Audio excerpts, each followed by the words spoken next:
AI technology দিয়ে তারা ঘরে বসে কিবোর্ডের ক্লিকের মধ্য দিয়ে আমাকে এখানে শুট করতে পারে এখন রাইট নাও আমরা কিছু করতে পারবো না, এবং আমাদের কোনো প্রতিরক্ষা ব্যবস্থা নাই। আপনি কোথায় বসে আছেন ওইখানে আপনাকে শুট করা সম্ভব। প্রযুক্তি এমন জায়গায় নিয়ে গেছে তারা। আপনি মুসলিম কান্ট্রিগুলোর অবস্থা দেখেন। আমরা বাংলার জমিনে দিন কায়েমের কথা বলছি, বাংলার জমিনে ল্যাকিংসগুলো আপনি ফাইন্ড আউট করেন। আমাদের কি আকাশ নিরাপদ? সমুদ্র কি নিরাপদ? আমাদের কি মিসাইল আছে, ক্ষেপণাস্ত্র ব্যবস্থা আছে, আকাশ প্রতিরক্ষা ব্যবস্থা আছে? আমাদের কি এরকম প্রযুক্তি আছে? আমাদের কি ইমানদার এমন মিলিটারি বাহিনী আছে কিনা? অনেক বিষয় আছে যেগুলো নিয়ে আমাদেরকে ভাবতে হবে। নাই, এটা হতাশার কোনো কারণ না। এবং আমাদের সব কিছুই লাগবে, জরুরি হোক না, এটাও মাথায় দিচ্ছি। নাই, অনেক কিছুই নাই, এটা হতাশার কোনো ব্যাপার না। এবং অনেক কিছু যে নাই, এটা আমাদের ভীরুতারও কোনো সুযোগ এখানে রাখার দরকার নেই। নাই, ঠিক আছে, যতটা সম্ভব আমরা অর্জন করার চেষ্টা করবো ইনশাল্লাহ। কিন্তু যদি নাও হয় 100%, তবুও আমাদের ভয় পাওয়ার কোনো কারণ নাই। কারণ আমাদের সাহায্য আসবে আল্লাহর পক্ষ থেকে, আল্লাহর পক্ষ থেকে ইনশাআল্লাহ। এবং আপনারা এই আয়াতটা জানেন যে কাম মিন ফিআতিন কলিলাতিন গালাবাত ফিআতান কাসীরাতান বিইذنিল্লাহ। কত ক্ষুদ্র ক্ষুদ্র দল এই পৃথিবী থেকে চলে গেছে, যারা বড় বড় দলের উপর বিজয় লাভ করেছিল আল্লাহর সাহায্যে। অতএব এটা আমি বলছি যাতে আমরা একটা যুগের সাথে তাল মেলাতে পারি। অন্ততপক্ষে কিছু প্রস্তুতি আমাদের থাকা তো দরকার। ব্যাপারটা তো এমন নয় যে আমরা গেলাম, জায়নামাজে দাঁড়ালাম, দোয়া করলাম, যুদ্ধে জয়লাভ করলাম। এভাবে কিন্তু যুদ্ধ জয় হয় নাই। আপনারা বদরের যুদ্ধের ইতিহাস যদি পড়েন দেখবেন, নবী সাল্লাল্লাহু আলাইহি ওয়াসাল্লাম আগের রাত্রে গিয়েছেন, বৃষ্টি হয়েছে, জায়গা দখল করা হয়েছে, আমরা কূপ দখল করেছি যাতে পানি আমাদের কাছে থাকে, সৈন্য বিন্যাস করা হয়েছে, যতটা ট্যাকটিক নেওয়ার প্রয়োজন সব আমরা নিয়েছি। তারপরে দোয়া, সুবহানাল্লাহ, দোয়া হতে হতে হতে হতে কাঁধ থেকে চাদর পড়ে যাচ্ছে। আবু বকর রাদিয়াল্লাহু আনহু এসে বলছেন যে, ইয়া রাসূলুল্লাহ, যথেষ্ট হয়েছে, আপনি থামেন, আল্লাহ আপনার সাথে আছেন, আল্লাহ আপনার দোয়া ফেলবেন না ইনশাআল্লাহ। এরপরে দেখলেন 313 নিয়ে আমরা ওদেরকে হারালাম। সবকিছুর প্রয়োজন আছে। তো আমাদের অবস্থাটা এখন এমন একটা জায়গায় আছে যে ওই খিলাফা যাওয়ার পর থেকে উম্মাহ আজকে এই জায়গায় চলে আসছে। এটা একদিনে হয় নাই, 100 বছর লাগছে। এটা ভাই একদিনে হয় না, 100 বছর লাগছে। ওরা 100 বছর মেয়াদি প্ল্যান করেছিল, আরো বেশি প্ল্যান করেছে। ওরা তো প্ল্যান করেছে পুরো প্যালেস্টাইনের এই হোলি ল্যান্ডটাই তারা দখল করবে। এটা ওদের প্ল্যান, এটা আমরা জানি। জায়নিস্ট প্ল্যান এইটা, ইরাকের ইউফ্রেটিস নদী থেকে একেবারে মিশরের নীল নদ পর্যন্ত ওরা দখল করতে চায়। ওরা শুধু গাজা চায় না, ওরা পুরো হোলি ল্যান্ডটাই চায়। এবং এই জায়গা থেকে তারা মসিহুদ দাজ্জালের শাসন কায়েম করতে চায়, এবং তারা পুরো বিশ্বটাকেই ডমিনেট করতে চায়। যারা তার আনুগত্য করবে তাকে তারা খাবার দিবে, বাঁচিয়ে রাখবে, দুনিয়াবী সমৃদ্ধি দিবে। যারাই তাদের এই কুফরের প্রতিবাদ করবে তাদেরকে তারা আস্ত রাখবে না। এটা ওদের প্ল্যান, এটা ওপেন সিক্রেট, সবাই জানে। এদিকে তারা হাঁটছে, এই জন্যই তারা এই কাজগুলো করছে। এবং এই কারণে আপনি দেখবেন কোরআন মনে হচ্ছে যেন আজকেই নাজিল হলো। কোরআন থেকে যদি আপনি পড়েন মনে হবে আজকেই যেন নাজিল হলো। আল্লাহ পাক বলেছেন, ইয়া আইয়ুহাল্লাযীনা আমানু লা তাত্তাখিযুল ইয়াহুদা ওয়ান নাসারা আউলিয়া। হে মুমিনগণ, তোমরা ইহুদি এবং নাসারাদেরকে বন্ধুরূপে গ্রহণ করো না। বা'দুহুম আউলিয়াউ বা'দ, এরা একে অপরের বন্ধু। তারা আজকে মিলেমিশে সারা বিশ্বে কি করতেছে দেখেন। বা'দুহুম আউলিয়াউ বা'দ, আল্লাহ আমাদেরকে আগেই বলেছিলেন। আল্লাহ পাক আরো সতর্ক করেছেন, ওয়া মান ইয়াতাওয়াল্লাহুম মিনকুম ফাইন্নাহু মিনহুম। তোমাদের মধ্যে কেউ যদি ওদের সাথে হাত মিলাও, ওদের দিকে মুখ ফিরাও, তোমরা তাদের অন্তর্ভুক্ত। আজকে দেখেন পুরো আরবের মধ্যে কারা ওদের দিকে মুখ ফিরাইছে, পুরো বিশ্বে কারা ওদের দিকে মুখ ফিরাই নিয়েছে। প্রত্যেকটা সেকুলার রাষ্ট্রের শাসক ওদের দিকে মুখ ফিরাইছে। প্রত্যেকটা ডেমোক্রেটিক কান্ট্রির শাসক দেখেন আজকে ওদের দিকে মুখ ফিরাইছে। আপনি এইসব তন্ত্রমন্ত্রগুলোর কথা আগে যেগুলো বললাম, এগুলোর দ্বারা যারা শাসিত হচ্ছে তারা কেউই ওদের থেকে বিচ্ছিন্ন নয়, বরং তারা ওদের অংশ, এবং তারা ওদের পারপাস সার্ভ করতেছে ওই অঞ্চলে। দাজ্জাল কি আসলে? সে তো একটা ব্যক্তি হবে, কিন্তু দেখেন ওর সিস্টেম কিন্তু অলরেডি ডেভেলপ করে ফেলছে। সে কি প্রত্যেকটা জায়গায় পায়ে হেঁটে হেঁটে গিয়ে শাসন করবে? আপনাদের তাই মনে হয়? সে প্রত্যেকটা জায়গায় তার এজেন্টদেরকে বসাবে, এটাই বাস্তব। উমর রাদিয়াল্লাহু আনহু মদিনা থেকে পুরো বিশ্ব শাসন করেছেন। তিনি কি প্রত্যেকটা জায়গায় পায়ে হেঁটে হেঁটে গিয়েছেন? এটা কি পসিবল? ইসলামের প্রতিনিধি ছিল, সাহাবায়ে কেরাম বিভিন্ন জায়গায় ছিলেন তার পক্ষ থেকে। মসিহুদ দাজ্জাল অনেকটা সেম কাজ করতে পারে। দেখুন, খেয়াল করে সে তার অনুসারীদেরকে সব জায়গায় বসিয়ে দিয়েছে, সবাই তার ভাষায় কথা বলছে। BBC, CNN তারা যে ভাষাগুলো চয়ন করে সেই ভাষায় আমাদের রিপোর্ট করা হয়। ওরা যে মিডিয়াগুলো, FBI, ওরা যে রিপোর্টগুলো প্রদান করে ওই রিপোর্টের আলোকে আমাদের এখানে প্রশাসনিক বাহিনী কাজ করে। তারা যেভাবে ফাংশন করে সেইভাবে কাজ করা হয়। পুরো বিশ্বটা যেন একটা সিস্টেমের মধ্যে নিয়ে আসা হয়েছে। এটাই হচ্ছে একটা দাজ্জালি ওয়ার্ল্ড অর্ডার। এই ওয়ার্ল্ড অর্ডারটাই তারা ফাংশন করেছিল আমাদের খেলাফতটাকে অ্যাবলিশ করার পরে। এই কারণে আমাদের এখানে প্রশ্ন উঠতেছে যে উম্মার পুনর্গঠন কেন দরকার, কিভাবে সম্ভব। আগে আমাদেরকে বুঝতে হবে যে কোন জায়গায় আমরা চলে আসছি, কোন জায়গা থেকে। এখন কি আমাদের ইচ্ছা হচ্ছে না যে আমরা কোন জায়গায় ছিলাম? এখন কি আমাদের খারাপ লাগছে না যে আমরা আসলে কোন জায়গায় ছিলাম, আজকে কোন জায়গায় আছি? অনেস্টলি স্পিকিং আপনি বলেন, আজকে যদি গাজায় 1000টা শিশুকে হত্যা করে আপনি আমি কি করতে পারবো? আমরা কি বুঝতে পারছি আমরা কোন জায়গায় আসছি? আর স্মরণ করেন সেই সময় কথা যখন একটা মুসলিম যুবতীর উপর চোখ তুলে তাকানোর অধিকার কারো ছিল না, এই ক্ষমতা কারো ছিল না। চোখ তুলে ফেলতাম একেবারে আমরা। ঘরের ভিতরে যদি বাইরে থেকে কেউ তাকাতো অন্যায়ভাবে চোখ উপড়ায় ফেলতাম আমরা।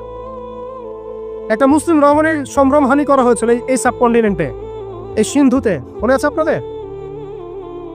তার সম্ভ্রমের জন্যে, তার সম্ভ্রম বাঁচানোর জন্য পুরা মুহাম্মদ বিন কাসিমের জাইশ আসছে। আপনি আমি কি চিন্তা করতে পারছি আমরা কোন জায়গায় ছিলাম? আজকে আপনি দেখলেন রেলে একটা মেয়ে যাচ্ছে ইন্ডিয়াতে, তার নিকাব খুলে ফেলা হলে কেউ কিছু করতে পারলো না। ওরা জোরে জোরে বলছে বল বল জয় শ্রীরাম বল, তারপর ছাড়বে না, আউযুবিল্লাহি মিন যালিক। বল জয় শ্রীরাম, তারপর ছাড়বো তোকে। বল মোদিজি কি জয়, তারপর ছাড়বো তোকে। চিন্তা করছেন আমরা কোন জায়গায় আসছি? আমাদের কি ভারতে মসজিদের অভাব আছে, মাদ্রাসার অভাব আছে? ভারতে কি মুসলমানদের সংখ্যার অভাব? তাহলে কেন এই জায়গায় আসলো? একটাই কারণ, রাজনৈতিক শক্তি না থাকলে উম্মার অবস্থাই হয়। রাজনৈতিক শক্তি, হ্যাঁ রাজনৈতিক শক্তি হচ্ছে এখন আমাদের মূল লক্ষ্য হওয়া দরকার। একটা অঞ্চলে ইসলামী ইমারা শরিয়া কায়েম করার জন্য 100% মানুষের 100% পরিপূর্ণ মুসলিম হওয়া শর্ত না। জি, বরং একটা অঞ্চলের মানুষের মধ্যে যদি মুসলিমের মানুষও একদম খালেস মুখলেস হয়, মুত্তাকি হয়, পরহেজগার হয়, ইমানদার হয়, একদম সিরাতের আদলে সব সুন্নাহগুলো মেনে চলে, ওই গুটি কয়েক মানুষের দ্বারা ইনশাআল্লাহ একটা বড় অঞ্চলে খেলাফত প্রতিষ্ঠা করা সম্ভব। আমি একটা এক্সাম্পল দিচ্ছি, আমি আমার আউট অফ হেডস কথা বলছি না। মদিনা রাষ্ট্র যখন কায়েম হয়েছে আমাদের কি মনে হয় মদিনার 100% মানুষই মুসলিম হয়েছিল? কখনোই না। মদিনায় আনসার সাহাবী তারা মুসলিম ছিলেন, আওস ও খাজ্জাজ গোত্রের, হিজরত করে গিয়েছেন মুহাজির সাহাবীরা, এতটুকু ইসলাম, এতটুকু মুসলিম আমাদের। বাকি বহু অংশে মুনাফিক, আব্দুল্লাহ বিন উবাইর অনুসারী, আর বড় বড় 3টা গোত্র আছে ইহুদিদের, বনু কোরাইজার, বনু কাইনুকার, বনু নাজিরের, খায়বার ইহুদিরা আছে, পত্তলিকরা আছে, কিছু নাসারাও আছে আশেপাশে। তারপরেও সেখানে ইসলামী রাষ্ট্র কায়েম হয়েছে। এই শর্তটা যারা জুড়ে দিচ্ছেন এটা ঠিক হচ্ছে না, যে একদম 100% মানুষের ইসলাম না হওয়া পর্যন্ত আমাদের এখানে ইসলামী শরিয়া কায়েম করা যাবে না, এই কনসেপ্ট ঠিক না। বরং আপনি দেখেন, একটু খেয়াল করে দেখেন, একটা এক্সাম্পল দেই, জুলাই অভ্যুত্থান, ঠিক আছে? এই সময় মাঠে ময়দানে ছিল সব মিলায় ধরেন 20% মানুষ এই বাংলাদেশের, বাকি 80% মানুষ ঘরেই ছিল, আজও ঘরে আছে, শরিয়া কায়েম হলেও ঘরেই থাকবে। আপনি খেয়াল করে দেখেন, তাদের কিছু যায় আসে নাই, তারা যেভাবে ছিল সেভাবে আছে। আগে ছিল একটা শাসন, তাদের কাছে মনে হচ্ছে এখন আরেকটা শাসন আসবে। তাদের চিন্তায় তো এতটুকু, চিন্তার লিমিটেশন এতটুকুই। একজন গেছে আরেকজন আসবে, এক তাগুত গেছে আর এক তাগুত আসবে, মদের বোতল চেঞ্জ হবে, মদ সেম থাকবে, ওদের চিন্তাটা এমনই। তো এত মানে আমাদের কঠোর চিন্তার প্রয়োজন নাই যে 100% মানুষ মুসলমান পরিপূর্ণ না হওয়া পর্যন্ত শরিয়া কায়েম হবে না। না, আমি এই পয়েন্টটাতে একটু সময় নিয়ে নিলাম। দেখেন ভারতের অবস্থাটা আমাদেরকে খুব পীড়া দিচ্ছে। ভারতের অবস্থা আমাদেরকে অনেক পীড়া দিচ্ছে না? এটা দেওয়ার পরেও কিন্তু আপনি আমি কিছু করতে পারছি না। এটা যদি আল্লাহ না করুক যদি এটা বাংলাদেশে হয়, আল্লাহ না করুক এটা যদি বাংলাদেশে হয়, তখন আপনার ফতোয়া কি হবে, আমাদের ফতোয়া কি হবে, এটা আমাদের এখন স্পষ্ট করা উচিত। এবং যেটার আশঙ্কা আমরা করি সেটার প্রিপারেশন কেন আমরা নিব না? যেটার আশঙ্কা আমরা করি বা যেটা আমরা বুঝতে পারছি এটা হতেই পারে, অসম্ভব কিছু না, তাহলে তার প্রিপারেশন আমরা কেন রাখবো না? এটা আমার প্রশ্ন আর কি। ভারতের মুসলিমরা কি কখনো ভেবেছিল আজকে থেকে 10 বছর আগে এমনটা হবে? ওয়াকফ বিলের মাধ্যমে আমাদের সব সম্পত্তি তারা গ্রাস করে ফেলবে, কেউ কি ভাবছে? আচ্ছা আমাকে একটা প্রশ্নের উত্তর দেন, আগামীকাল যদি দারুল উলুম দেওবন্দ তারা দখল করে ফেলে, বলেন আগামীকাল যদি তারা বলে দারুল উলুম দেওবন্দ আমাদের, এখান থেকে বের হও সবাই, কি করবেন আপনারা? না আমরা কি করব? ফতোয়া কি আসবে? কোনো স্ট্রং ফতোয়া আসবে কিনা? সেটাকে প্রতিহত করার জন্য আমাদের জীবন দেওয়ার প্রশ্ন আসবে কিনা? এটাই তো কথা। যদি হ্যাঁ হয়, তাহলে আজকে আমরা ভারতের মুসলমানদেরকে মৃত্যুর হাতে ছেড়ে দিচ্ছি কিভাবে? আর যদি না হয় তাহলে তো কিছু বলার নাই। মানে আমাদের সামনে রাস্তা তো দুইটা, হয় তাদের সামনে, আমাদের বলতে আমি তাদেরকে আমাদের অন্তর্ভুক্ত করে বোঝাচ্ছি, তাদের সামনে রাস্তা দুইটা, হয় এখন তাদের মার খেয়ে মরবে জিল্লতির সাথে, থুতু চাটাচ্ছে তারা রাস্তায়, আমাদের মুসলিম ভাই থেকে তারা থুতু চাটাচ্ছে রাস্তায়, মেয়েদেরকে নগ্ন করতেছে, বাড়িঘর জ্বালাই দিচ্ছে, মসজিদ ভেঙে দিচ্ছে, মাদ্রাসা দখল করতেছে, গরুর গোশত নিয়ে গেলে পিটায় মেরে ফেলতেছে, বাবার সামনে মেয়েকে ধর্ষণ করতেছে। সবচেয়ে বড় কথা, আমাদের নিরপরাধ ভাইদেরকে তারা একটা ইস্যু ক্রিয়েট করে হত্যা করতেছে। এটা একটা জেনোসাইড, গাজার মতোই একটা অবস্থা তারা সৃষ্টি করছে ভারতে, কাশ্মীরে। কথা হচ্ছে তাদের সামনে অপশন কয়টা? হয় তারা এই জিল্লতিগুলো সহ্য করে এভাবে লাঞ্ছনার মৃত্যু মরবে, অথবা প্রতিহত করে শাহাদাতের মর্যাদায় মারা যাবে, শহীদ হবে। এর বাইরে কোনো রাস্তা আছে কিনা? এখন আমরা যদি আমাদের পার্শ্ববর্তী অঞ্চল সম্পর্কে সচেতন থাকি, তাহলে আমাদের অভ্যন্তরীণ বিষয়গুলো সম্পর্কে আমাদের সচেতন থাকা উচিত কি উচিত না? আমাদের উম্মার ফিকির অনেক গভীর, এই জন্য আমি বলেছিলাম শুরুতে অনেক কথা আছে। আসেন একটু শেষ করি, অনেক লম্বা হয়ে যাবে আপনাদের। প্রিয় ভাইরা, অবস্থাটা শুধুমাত্র আধ্যাত্মিক না, মানে ক্রাইসিসটা একটু বুঝেন, ক্রাইসিসটা শুধুমাত্র ইমানের ক্রাইসিস না, ক্রাইসিসটা শুধুমাত্র আমাদের সংখ্যার না, মানে আমাদের মসজিদের মাদ্রাসার না, আমাদের শুধু মিডিয়া নিয়ে সমস্যা না, শুধু প্রযুক্তি নিয়ে সমস্যা না, আমাদের ইন টোটাল ব্যক্তি জীবন থেকে নিয়ে পলিটিক্যাল সিস্টেম পর্যন্ত প্রত্যেকটা ডিপার্টমেন্টেই আমাদের উম্মাগত সমস্যা। তার মধ্যে সবচেয়ে বড় জায়গাটাই হচ্ছে আমরা আমাদের ওই রাজনৈতিক সে ক্ষমতা ওইটা হারাই ফেলছে। আল্লাহ পাক আমাদের সবাইকে উম্মার সেই হারানো জায়গায় ফিরে যাওয়ার তৌফিক দান করে। এখন তো প্রশ্ন একটা আসতেছে যে এটা কি পসিবল কিনা, এটা পসিবল কিনা সেটা আমি না বলে হাদিস থেকে বলি। রাসূলুল্লাহ সাল্লাল্লাহু আলাইহি ওয়াসাল্লাম আখিরুজ্জামানের হাদিসগুলোর মধ্যে অনেকগুলো হাদিস, এগুলোর মধ্যে ইরশাদ করেছেন। আমি কয়েকটা সামারি বলছি খালি। এই বাইতুল মুকাদ্দাস যেটা আমরা দেখছি, ইনশাআল্লাহ এই বাইতুল মুকাদ্দাস যেটা আমরা দেখছি, এখান থেকে ইনশাআল্লাহ তাআলা ইসলামী খেলাফা কায়েম হবে, এটা ভবিষ্যৎবাণী লেখা হয়ে গেছে। মালহামা হবে, এটা লেখা হয়ে গেছে। এবং মুসলিমদের একটা বড় অংশ শহীদ হবে, এটাও লেখা হয়ে গেছে। মুসলিমদের একটা অংশ এই যুদ্ধে জয়লাভ করবে, এটাও লেখা হয়ে গেছে। ঈসা আলাইহিস সালামের হাতে 40 বছর ইসলামী খেলাফা কায়েম হবে, এটাও লেখা হয়ে গেছে। তাহলে এই বিষয়ে যাদের মধ্যে কনফিউশন আছে যে ইসলাম কি আবার সে আগের জায়গায় যাবে, উম্মা কি আবার হারানো ওই জায়গায় ফিরে পাবে, এই কনফিউশনটাকে দূর করতে হবে। আজকে থেকে বাসায় ফিরে গিয়ে আপনি কনফিডেন্ট থাকবেন যে সামনে আমরা জয়লাভ করতে যাচ্ছি ইনশাআল্লাহ। আগামীকাল আমাদের জয়ের সূর্যোদয় উঠবে, এটা লেখা হয়ে গেছে। এটা যাদের মধ্যে পড়াশোনা নাই, এলেম নাই, যারা দুনিয়াদার, যারা এইসব তন্ত্রমন্ত্রে ধোকায় পড়ে আছে, তাদেরকে বললে তারা হাসতে পারে। এমনকি পশ্চিমা সভ্যতা, Zionist movement, United Nations, NATO, FBI এরা সবাই হাসতে পারে যে এগুলো হবে। ওরা এগুলোকে ওই যে আসাতিরুল আউয়ালিন বলতে পারে, যেমনটা কাফেররা বলতো, প্রাচীন ইতিকথা এগুলো বলতে পারে। কিন্তু এটা মুহাম্মদ সাল্লাল্লাহু আলাইহি ওয়াসাল্লামের পবিত্র জবানের ভবিষ্যৎবাণী, কেউ ঠেকাতে পারবে না ইনশাআল্লাহ। অতএব এখন যেহেতু আমরা আমাদের গন্তব্যটা জানি, এই জায়গায় আমরা যাবো ইনশাআল্লাহ, অতীতটাও জানছি কোথায় ছিলাম, মাঝখানে কিভাবে আমরা এই জায়গায় আসলাম সেটাও জানলাম। এখন 2 মিনিটে আমি শুরু বলতে চাচ্ছি যে কোন কাজগুলো আমরা করতে হবে, আমাদেরকে করতে হবে। এটা আজকে একটু মেমোরাইজ করার চেষ্টা করতে হবে। ফার্স্ট অফ অল ভাই, ব্যক্তি থেকেই শুরু হয়। আপনি আমি আজকে থেকে চিন্তা করব, একটু ধৈর্য ধরেন, জাস্ট 5 মিনিট। আপনি আমি আজকে থেকে চিন্তা করব যে আমরা পৃথিবীতে বেঁচে আছি কিছু, বরং আমাদের বেঁচে থাকার কারণটা কি। আপনি আমি পৃথিবীতে বেঁচে আছি কেন? আল্লাহ পাক আমাকে আপনাকে হায়াতে রাখছেন কেন? দুইটা কাজ আমাদের। যত কিছু আমাদের আশেপাশে ঘুরতেছে, স্ত্রী, সন্তান, ব্যবসা বাণিজ্য, চাকরি বাকরি, এইটা সেইটা, এগুলো সবই গৌণ। আমাদের মুখ্য কাজ দুইটা: আল্লাহর ইবাদত করা, তার জমিনে তার দিন কায়েম করা। বাকি সব কিছু এর আওতাভুক্ত। ইবাদতের মধ্যে এটা কাউন্ট হবে। আমার সন্তানের প্রতিপালন, স্ত্রী ভরণ পোষণ সব ঠিক আছে, কিন্তু আমার মূল কাজ দুইটা। এক, আমি ওমা খালাকতুল জিন্না ওয়াল ইনসা ইল্লা লিয়াবুদুন, এর উপর আমল করব। আরেকটা আমি শুরুতে বলেছিলাম, ইন্নাল্লাহা লা ইউগাইয়িরু মা বিকওমিন হাত্তা ইউগাইয়িরু মা বিআনফুসিহিম। আল্লাহ পাক কোনো কওমের অবস্থা ততক্ষণ পর্যন্ত পরিবর্তন করেন না যতক্ষণ সেই কওম তাদের নিজেদের অবস্থা পরিবর্তনের ফিকির না করে, চেষ্টা না করে। অতএব শুরুটা ব্যক্তি থেকে হবে। আমরা সবাই নিয়াত করতে পারি ইনশাআল্লাহ যে আমরা আমাদের আগামী পুরা জীবনটা শুধু এক আল্লাহর জন্য ঢেলে দিব ইনশাআল্লাহ। আমাদের সব কাজ হবে আল্লাহর সন্তুষ্টির জন্য।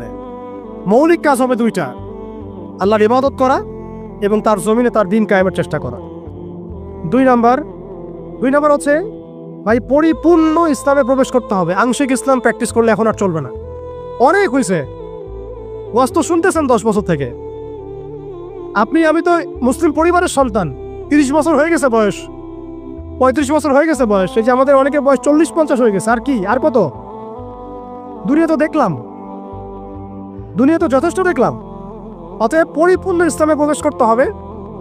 এটার মাধ্যম হচ্ছে আল্লাহ পাকের সব হালাল মেনে চলবো, হারাম মেনে চলবো, সব আদেশ মেনে চলবো, নিষেধ ছেড়ে দেবো, সুন্নাহ ভিত্তিক জীবনযাপন করবো ইনশাআল্লাহ। রাসূল সাল্লাল্লাহু আলাইহি ওয়াসাল্লাম যা করতে বলেছেন করবো, ছাড়তে বলেছেন ছাড়বো। এবং 3 নম্বর হচ্ছে ইসলাম বিরোধী যে আকীদা, দর্শন, মতবাদগুলো আছে এগুলোকে চিনতে হবে। শুধু ইসলাম পালন করেই যাবেন, এইদিকে আবার তাগুত, কুফর, হারাম সবই থাকবে, এই জগা খিচুড়ি দিয়ে আবার কাজ হবে। আমাদেরকে এই যুগে আবু বকর, ওমর, ওসমান, আলী হতে হবে। একদম মুখলেস, একদম খালেস, একদম পরিশুদ্ধ হওয়ার চেষ্টা করা ইনশাআল্লাহ। তো ইসলামের পরিপূর্ণতার মধ্যে প্রবেশ করার চেষ্টা করতে থাকা এবং একই সাথে ইসলাম বিরোধী যে আকীদা আমলগুলো আছে এগুলো থেকে দূরে থাকা। এবং ইসলাম বিরোধী অনেক আকীদা আছে, দর্শন আছে, প্রথমে কয়েকটা বললাম, এছাড়া আর অনেক আছে। মুরজি আকীদা আছে, জাবারিয়া আকীদা আছে, কাদারিয়া আছে, আপনার মুতাজিলা আকীদা আছে, রাফেজি আকীদা আছে, খারজি আকীদা আছে। এগুলো সম্পর্কে চিন্তা হবে এবং আহলুস সুন্নাহ ওয়াল জামাআর আকীদার উপর থাকতে হবে। এর সাথে এই যে পশ্চিমা তন্ত্রমন্ত্রের দর্শনের যে ফিতনাগুলো, এগুলো থেকে দূরে থাকতে হবে। আমলগত ফিতনাগুলো থেকে দূরে থাকতে হবে। সুদ থেকে, ঘুষ থেকে, দুর্নীতি থেকে, জিনা থেকে, ব্যভিচার থেকে, যত রকম কবিরা গুনাহ আছে এগুলো ছাড়তে হবে ভাই। আল্লাহ পাক অপবিত্র কাঁধে আল্লাহর দ্বীনের আমানত দিবেন না, অপবিত্র কলবে আল্লাহ পাকের দ্বীনের আমানত দিবেন না। সো ভিতর বাহির পরিষ্কার করতে হবে, ভিতর বাহির পরিষ্কার করতে হবে। আল্লাহ পাক তৌফিক দান করেন। 4 নম্বর হচ্ছে অবশ্যই মাথার উপরে আমাদের ওলামা ইকরাম থেকে রাখতে হবে। ওলামা বিবর্জিত কোনো জেনারেশন কখনো সফল হতে পারবে না। অতএব ওলামা ইকরাম থেকে আমাদের মাথার উপরে রাখতে হবে। এই সহবতটা আমাদের লাগবেই। 5 নম্বর হচ্ছে ভাই, হারাম খাওয়া যাবে না, হালাল খাইতে হবে। কোন অবস্থায় আমরা যেন হারামে লিপ্ত না হয়। যত রকম হারাম আছে সব ছাড়তে হবে, ছেড়ে হালালে থাকতে হবে। না খেয়ে থাকবো তাও হারাম খাবো না, না খেয়ে থাকবো তাও হারাম খাবো, এই চিন্তা আমার মধ্যে থাকতে হবে। 6 নম্বর, আমার আপনার জীবনের লক্ষ্য ফিক্স করে ফেলেন। আজকে জীবনের লক্ষ্যটাকে ফিক্স করে ফেলেন। আপনি আসলে দুনিয়াতে কি চাই, কি করতে আসছে, আমাদের কাজটা কি, এইটা যদি ফিক্স করতে পারি, কাজ আমাদের মাশাআল্লাহ 50% হয়ে গেছে। 7 নম্বর হচ্ছে আমাদের পারিবারিক কাঠামোগুলোকে ঠিকঠাকভাবে গড়ে তোলার চেষ্টা করা ইসলামিক আদর্শে। যদি একেবারেই পসিবল না হয়, সেক্ষেত্রে আমাদের সামনে সাহাবীদের মিসাল আছে। বহু সাহাবী পরিবার থেকে সেই সাপোর্টটা পান নাই যেটা প্রত্যাশা করে মানুষ। অনেক নবীও পান নাই। অনেক ক্ষেত্রে দেখা গেছে আসহাবুল কাহাফের মিসাল আমাদের সামনে আছে। তো আমরা চেষ্টা করতে থাকবো। এরপরেও যদি সবকিছু আমাদের অনুকূলে না থাকে, এটা আল্লাহর হাতে ছেড়ে দিতে হবে। 8 নম্বর হচ্ছে, এটা খুব জরুরি, আর 2-3টা মিনিট। 8 নম্বরটা সবচেয়ে জরুরি। আজকে সেমিনার হলো, অনেক বয়ান হয়েছে, আলহামদুলিল্লাহ অনেক আলোচনা হয়েছে, অনেক স্কলার এসেছেন। 8 নম্বরটার উপর আমল যদি আমরা না করতে পারি, আমরা শুধু সেমিনারই করতে থাকবো, বাংলার জমিনে শরিয়া কায়েম করতে পারবো না। আমি একটু খোলাবেলা বলে দিই, আর রাগ করেন না। 8 নম্বর যদি আমরা বাস্তবায়ন করতে না পারি, আমরা এভাবে সেমিনারই করতে থাকবো, মাহফিলই করতে থাকবো, আমরা এভাবে মসজিদ মাদ্রাসা সব খেদমত চলতে থাকবে, সব ঠিক আছে, কিন্তু শরিয়া ইমারত দিকে আমরা যেতে পারবো না। যেটা না হলে আমরা আবার পশ্চিমাদের দাসত্ব থেকে মুক্ত হইতে পারবো না, স্বাধীন হইতে পারবো না, মাজলুমদের সাহায্য করতে পারবো না, মুস্তাদআফিনদের পাশে দাঁড়াতে পারবো না। ওইটা করতে হলে আমাদেরকে ওই জায়গায় যেতেই হবে, ওই শরিয়ার জায়গায় যেতেই হবে। সেটা কি? সেটা হচ্ছে আমাদের দরকার একটা জামাআ দরকার। আমাদের এখন বিশুদ্ধ আকীদা এবং বিশুদ্ধ মানহাজের একটা জামাআ বাংলাদেশে অবশ্যই অবশ্যই জরুরি ভিত্তিতে দরকার। বাংলাদেশে অনেক কিছু আছে, অনেক প্ল্যাটফর্ম আছে, ঠিক আছে, আমি এগুলো সম্পর্কে অবগত আছি।